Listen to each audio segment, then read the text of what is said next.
یہ بھائیوں most detail حدیث ہے عذاب قبر کے حوالے سے. میں اسے ورڈ بائی ورڈ پڑھوں گا اوریجنل کتاب سے. سنن ابی داؤد میں 4753 ہے, مسند امام احمد میں جلد 4 صفحہ 287 پر 18557 ہے, اور المستدرک للحاکم میں 107 نمبر حدیث ہے, مشکات میں 1630 نمبر ہے. اچھا, یہ ابو داؤد کی جو اس کی روایت ہے اور مسند احمد کی, اس میں آمش مدلس ہے اور ان سے روایت کر رہا ہے, لیکن جو المستدرک للحاکم کی روایت ہے اس میں امام آمش نے اپنی سماع کی تصریح کی ہے اور انہوں نے کہا کہ میں نے حدیث سنی ہے, ان سے روایت نہیں کی بلکہ انہوں نے حدثنا سے کی ہے. المستدرک للحاکم 107 نمبر حدیث, میں وہ پڑھنے لگا ہوں ورڈ بائی ورڈ تاکہ اس کا سوز و گداز جو ہے وہ قائم رہے. برا بن عازب رضی اللہ تعالیٰ عنہ بیان کرتے ہیں کہ ہم رسول اللہ صلی اللہ علیہ وسلم کی مائیت میں ایک انصاری شخص کے جنازے میں شریک ہوئے. ہم قبر تک پہنچ گئے, ابھی اس کی لحد تیار نہیں ہوئی تھی کہ رسول اللہ صلی اللہ علیہ وسلم ہمارے پاس بیٹھ گئے. ہم بھی آپ صلی اللہ علیہ وسلم کے گرد بیٹھ گئے, اس حال میں گویا ہمارے سروں پر پرندے ہیں, یعنی فل اٹینٹو ہو کر آپ صلی اللہ علیہ وسلم کے ساتھ ہم بیٹھ گئے. آپ کے مبارک ہاتھوں میں ایک لکڑی تھی جس سے آپ زمین کو رید رہے تھے. آپ صلی اللہ علیہ وسلم نے سر مبارک اوپر اٹھایا اور فرمایا عذاب قبر سے اللہ کی پناہ طلب کیا کرو.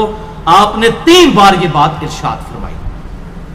پھر آپ صلی اللہ علیہ وسلم نے ارشاد فرمایا, بندہ مومن جب دنیا سے رابطہ توڑ کر آخرت کی طرف متوجہ ہوتا ہے, یعنی جب اس کی موت کا وقت آتا ہے, تو سورج کی طرح چمکتے دمکتے سفید چہروں والے فرشتے جنتی خوشبودار جنتی کفن لے کر اس کے پاس آتے ہیں, حتیٰ کہ وہ حد نظر تک اس کے سامنے بیٹھ جاتے ہیں. پھر ملک الموت تشریف لاتے ہیں حتیٰ کہ وہ اس کے سر کے پاس بیٹھ جاتے ہیں. اچھا, قرآن میں بھی ملک الموت کا نام آیا ہے, سورہ سجدہ کے اندر, احادیث کے اندر بھی. البتہ تورات میں اس کا نام اسرائیل بھی آیا ہے, اور ہمارے اہل سنت کے جو اولین مفسرین ہیں, امام طبری رحمہ اللہ المتوفی 310 ہجری, انہوں نے بھی یہ ورڈ استعمال کیا ہے. لہٰذا موت کے فرشتے کو اسرائیل کہنا بھی جائز ہے ہمارے سلف کے ہاں, کیونکہ آج کل بعض لوگ کہتے ہیں اسرائیل نہیں, ملک الموت ہی کہنا چاہیے. اسرائیل کا لفظ بھی ثابت ہے. پھر ملک الموت تشریف لاتے ہیں حتیٰ کہ وہ اس کے سر کے پاس بیٹھ کر کہتے ہیں, پاکیزہ روح, اللہ کی مغفرت اور اس کی رضامندی کی طرف چل. وہ روح ایسے نکلتی ہے جیسے مشکیزے سے پانی کا قطرہ, بالکل غیر محسوس طریقے سے اس کی روح نکال لی جاتی ہے. اور جب ملک الموت اس کی روح نکالتے ہیں تو باقی فرشتے اسے آنکھ جھپکنے کے برابر بھی ملک الموت کے پاس نہیں رہنے دیتے, بلکہ اسے فوراً اس کے کفن اور اس خوشبو میں لپیٹ دیتے ہیں جو جنت سے لائی ہوتی ہے.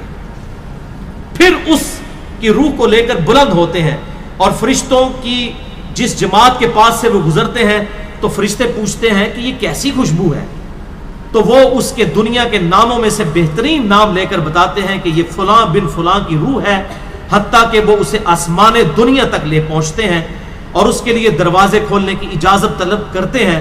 تو جنت کے جو آسمانوں کے دروازے ہیں اس کے لیے کھول دیے جاتے ہیں. پھر ہر آسمان کے مقرب فرشتے اگلے آسمان تک اسے پروٹوکول دیتے ہوئے اس روح کے ساتھ جاتے ہیں, حتیٰ کہ اسے 7ویں آسمان تک پہنچا دیا جاتا ہے.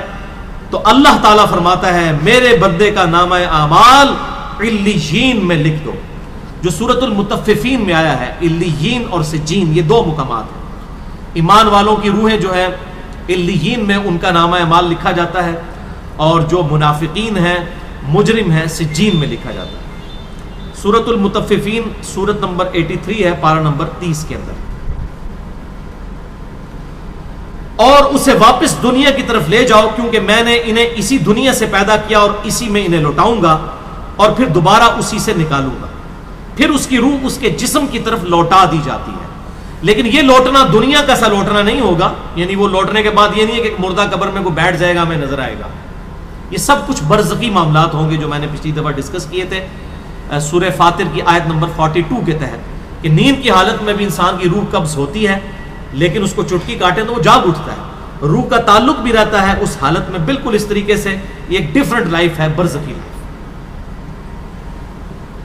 پھر 2 فرشتے اس کے پاس آتے ہیں, یعنی اس کی قبر میں, اسے بٹھا کر پوچھتے ہیں اب یہ وہ 4 سوال یہاں پر آ رہے ہیں اس ڈیٹیل حدیث میں. پہلا سوال کرتے ہیں تیرا رب کون ہے؟ من ربک کا؟ وہ کہتا ہے ربی اللہ، میرا رب اللہ ہے. دوسرا سوال پوچھتے ہیں تیرا دین کیا ہے؟ ما دینو کا، تیرا دین کیا ہے؟ تو وہ کہتا ہے میرا دین اسلام ہے. پھر پوچھتے ہیں کہ وہ آدمی جو تم میں مبعوث کیے گئے وہ کون ہے؟ اب یہاں پر وہ ڈیٹیل آئی، الذی بعث فیکم، وہ شخص جو تم میں مبعوث کیا گیا تھا وہ کون تھا؟ تو یہ جو کہتے ہیں نا قبر میں آپ صلی اللہ علیہ وسلم آ جاتے ہیں، تو کہ کسی حدیث میں بھی نہیں ہے. اس میں ڈیٹیل آ گئی کہ اس سے پوچھا جاتا ہے جو شخص تم میں پیغمبر بنا کر بھیجا گیا وہ کون تھا؟ تو وہ کہتا ہے ہوا محمد رسول اللہ، وہ اللہ کے رسول محمد صلی اللہ علیہ وسلم. مسئلہ حاضر و ناظر میرا ریکارڈ ہے، مسئلہ نمبر 7، جس میں میں نے یہ تمام شبہات کلیئر کی ہیں. یہ 3 سوالوں کے بعد اچھا جامعہ ترمذی میں ایک حدیث ہے 3120، اس میں الفاظ ہیں کہ وہ پوچھتے ہیں من نبیو کا، تیرا نبی کون ہے؟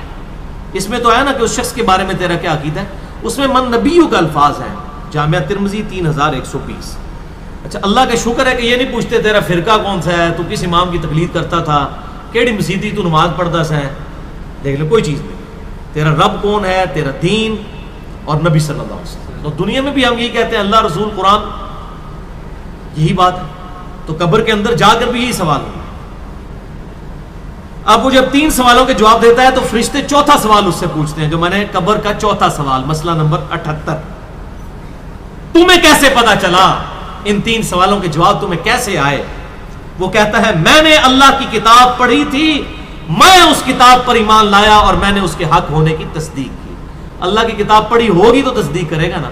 اگر سنا کے سنی ہوگا تو کیا تصدیق کرے گا؟ ہاں پڑھا کے سنی ہوگا تو تصدیق کر دے گا. پھر آسمان سے آواز آتی ہے میرے بندے نے سچ کہا، اس کے لیے جنتی بچھونا بچھا دو، اسے جنتی لباس پہنا دو اور اس کے لیے جنت کی طرف دروازہ کھول دو. قبر کے اندر ہی جنت کی طرف دروازہ کھول دو. یعنی آپ سمجھ لیں جس طرح یہ اب ٹچ سکرین موبائل رکھ کے اور جناب لیپ ٹاپ رکھ کے سامنے لوگ بیٹھے ہوتے ہیں نا، تو ایک دوسری دنیا میں چلے جاتے ہیں. تو جنت کا فزیکلی دروازہ کھول دیا جائے گا، اس کو جنت کی ہوائیں بھی، خوشبو بھی آئے گی اور انتظار وہ کرے گا. وہاں اسے ہوا کے جھونکے اور خوشبو بھی آتی ہوگی اور حد نظر تک اس کی قبر کو کشادہ کر دیا جائے گا. خوبصورت چہرے، خوبصورت لباس اور بہترین خوشبو والا ایک شخص اس کے پاس قبر میں آئے گا اور کہے گا اس چیز سے خوش ہو جا جو چیز تجھے خوش کر دے، یہ وہ دن ہے جس کا تجھ سے وعدہ کیا جاتا تھا.